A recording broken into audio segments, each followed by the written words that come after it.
Donc j'ai réalisé un film qui s'appelle Paris-Stalingrad, qui est dans la section Diaspora des JCC, qui passe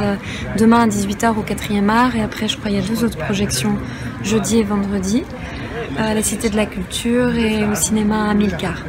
Donc c'est un film Paris-Stalingrad sur la situation des réfugiés qui arrivent à Paris, comment les gens arrivent à se débrouiller quand ils arrivent, en fait comment rien n'est fait pour les accueillir. Et jusqu'ici, sur la question de l'immigration, en fait, elle n'était pas forcément visible parce que beaucoup de gens qui viennent en France sont des gens qui ont des communautés qui les accueillent,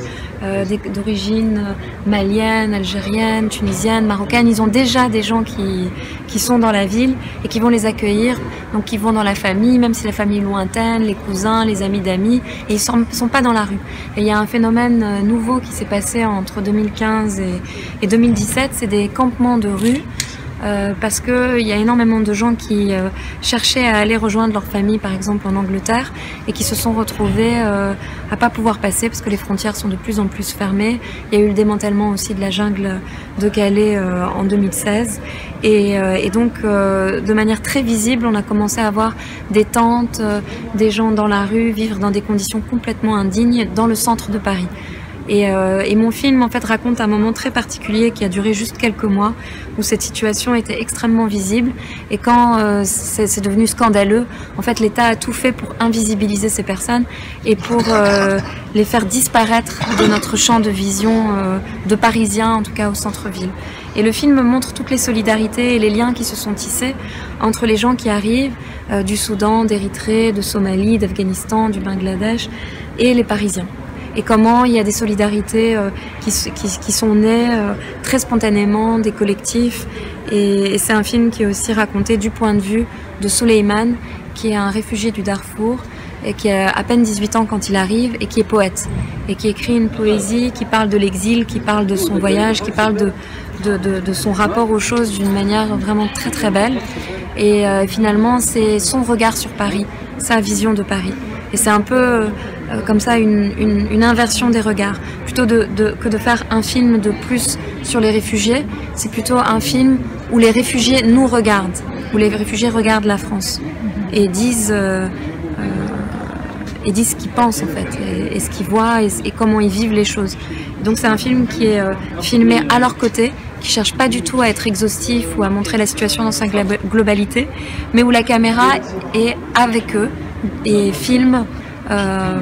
pas de leur point de vue parce que c'est impossible, sinon le film c'est eux qui le tournent, mais en tout cas le plus proche possible de l'expérience que vit quelqu'un qui parle pas la langue, qui arrive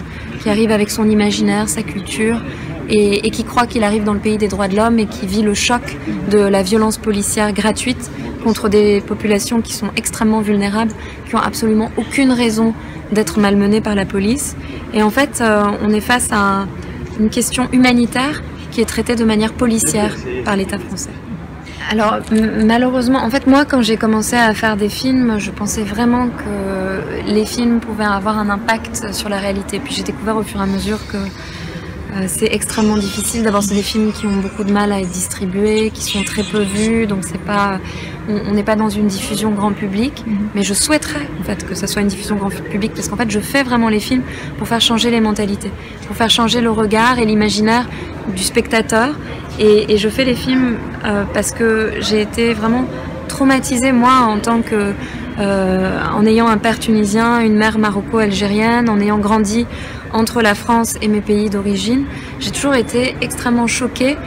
par la représentation que les Occidentaux se font de l'Afrique, du monde arabe, de l'Orient, de ces pays où moi j'ai toujours été, où j'avais des amis, où je voyais une réalité tout autre que celle qu'on nous montrait à la télévision, au cinéma, dans les médias.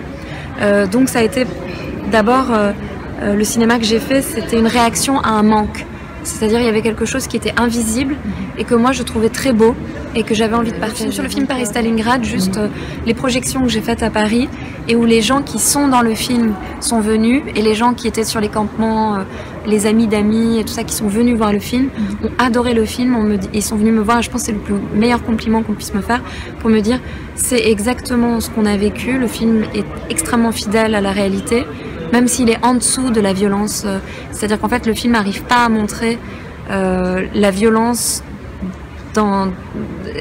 la réalité est beaucoup plus violente que le film, voilà. Et déjà le film est pas forcément, enfin est très dur.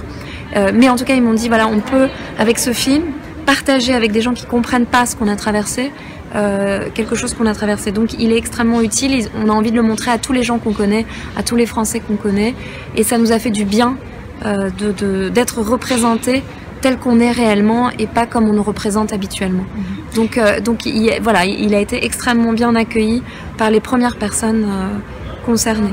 Maintenant, le problème, c'est que le film, il n'est pas distribué, il n'est pas vu, il est dans les festivals, des projections spéciales, dans les associations. Mais moi, ce que je voudrais, c'est qu'il soit diffusé à un public large et que des gens qui ne sont pas déjà convaincus, c'est-à-dire le public associatif ou les migrants eux-mêmes ou les gens du milieu du cinéma qui sont, comment dire, qui sont au courant ou qui sont sensibles à cette question. Je voudrais que ça touche un public beaucoup plus large, c'est mon objectif. Donc j'ai pas encore abandonné l'idée, je continue à me battre pour essayer de trouver un distributeur.